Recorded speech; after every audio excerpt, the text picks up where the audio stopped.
दोस्तों नमस्कार, कैसे हैं आप लोग? Long time. दोस्तों एक नया किस्सा सुनाने जा रहा हूँ आप लोगों को। दिल्ली के पास एक शहर है गाज़ियाबाद। वहाँ एक लेटेस्ट किस्सा हुआ कि वहाँ की पुलिस को एक लेटर मिलता है कि दिल्ली में सल्तनत ऑफ ओमान की जो एम्बेसी है वहाँ से एक हाई कमिश्नर गाज़ियाबाद के दौरे पर आने वाले हैं, एक पर्सनल विज़िट पर, जिसकी वजह से उनको पुलिस का सपोर्ट चाहिए था। अमूमन दोस्तों होता ऐसा है कि जब कोई भी एम्बेसी का अधिकारी, हाई कमिश्नर या एम्बेसडर, इस तरह के लोग एक जगह से दूसरी जगह मूवमेंट करते हैं तो उनको पुलिस का रेड कारपेट दिया जाता है, रेड कारपेट वेलकम या एक एस्कॉर्ट दिया जाता है। तो गाज़ियाबाद पुलिस के पास एक लेटर आता है सल्तनत ऑफ ओमान से कि हमारे हाई कमिश्नर साहब गाज़ियाबाद में पर्सनल विज़िट पे आने वाले हैं, जिससे कि आप अपनी व्यवस्था बनाए रखें। तो मामला थोड़ा हाई प्रोफाइल होने की वजह से पुलिस वाले उस लेटर को अपने एसएसपी साहब को दिखा देते हैं या उसके पास एसएसपी साहब के पास पहुंचा देते हैं ताकि वो उनके संज्ञान में आ जाए। तो एसएसपी साहब देखते हैं और कहते हैं ठीक है, आप इनको जो है सपोर्ट करिएगा जब वो आएंगे। तो फिर अचानक से उनको पता नहीं दिमाग में क्या आता है कि वो लेटर को दोबारा उठाते हैं और फिर पढ़ते हैं। फिर वो देखते हैं कि थोड़ी देर तक पढ़ते हैं तो उसको बाद वो अपने सबऑर्डिनेट से कहते हैं कि आप जो है जब ये साहब गाज़ियाबाद में एंट्री करेंगे तो आप इन्हें मेरे पास ज़रूर लाइएगा एक बार। तो कहते हैं, जूनियर कहते हैं कि ठीक है सर। तो वो डेट आती है जिस दिन हाई कमिश्नर साहब को आना था। वो आते हैं, गाज़ियाबाद में एंट्री होती है, उनका पुलिस रेड कारपेट वेलकम करती है और सीधे वो उनको पहले एसएसपी साहब के पास ले जाते हैं। एसएसपी साहब उनका खड़े होकर वेलकम करते हैं, कहते हैं आइए बैठिए सर।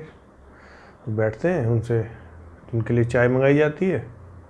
फिर उनसे कुछ सवाल जवाब करने लगते हैं एसएसपी साहब। तो जब सवाल जवाब करते हैं तो वो पूछते हैं आप कैसे आए, वो उन्होंने एड्रेस बताते हैं कि मैं इस एड्रेस पे एक पर्सनल विज़िट है मेरी। अच्छा जी।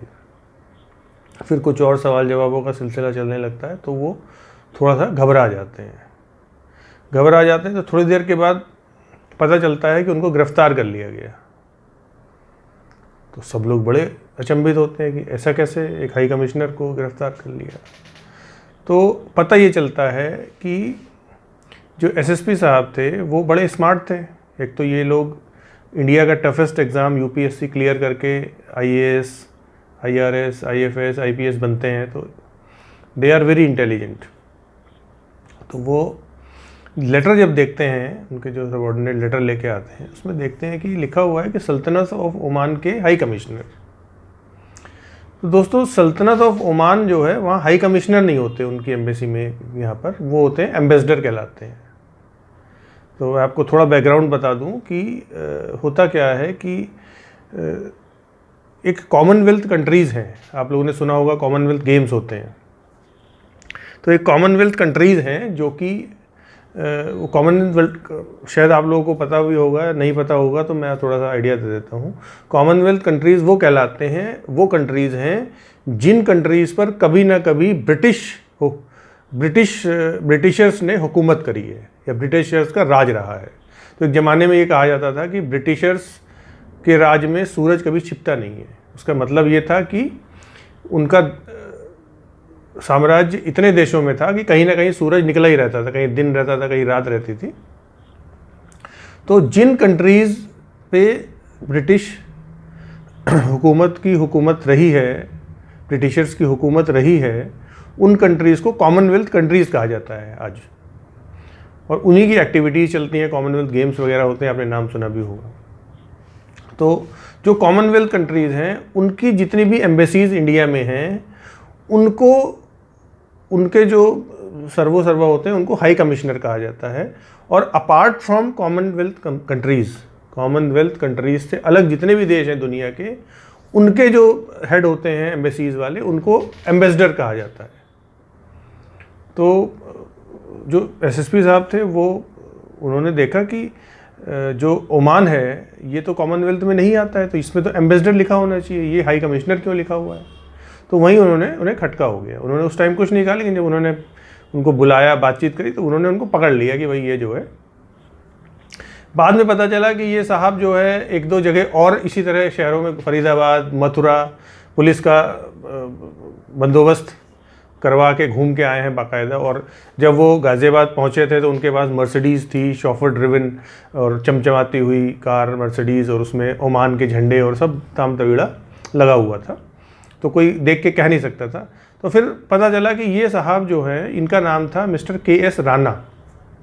ये राणा साहब जो है एक रिटायर्ड प्रोफेसर थे बेसिकली, कुछ यूनिवर्सिटीज़ में उत्तराखंड में, राजस्थान में, मध्य प्रदेश में ये प्रोफेसर रहे हैं और एक आध जगह के वाइस चांसलर भी रहे हैं बाद में। तो इनको थोड़ी आदत थी भौकाल बनाने की, जिसकी वजह से इनको, कुछ पढ़े लिखे आदमी थे, समझदार थे, लेकिन एक आदत थी, तो उस चक्कर में ये बेचारे फंस गए। हालांकि इनका ये कारोबार चल रहा था, ये कई जगह घूम के आए पहले भी, तो लेकिन गाज़ियाबाद में अनफॉर्चुनेटली फंस गए। तो इनको फिर बाद में जेल भेज दिया गया, और फिर उसके बाद का क्या हुआ हमें आइडिया नहीं है। तो कुल मिला के इस तरह के पढ़े लिखे लोग भी आजकल हम देख रहे हैं कि इस तरह की हरकतें कर देते हैं कई बार, जाने अनजाने में। वैसे तो ये जाने में ही है, अनजाने में तो नहीं है, लेकिन हाँ मतलब किया तो किया फिर। तो दोस्तों हमें थोड़ा सा सावधान रहना है, और इससे पता ये भी चलता है कि हमारे जो ऑफिसर्स हैं वो कितने स्मार्ट हैं, उनकी स्मार्टनेस का भी पता चल जाता है इस जगह से। वो कई जगह नहीं भी पकड़े गए, कई जगह यहाँ पकड़े गए। तो मतलब SSP of Ghaziabad is very smart in this scenario.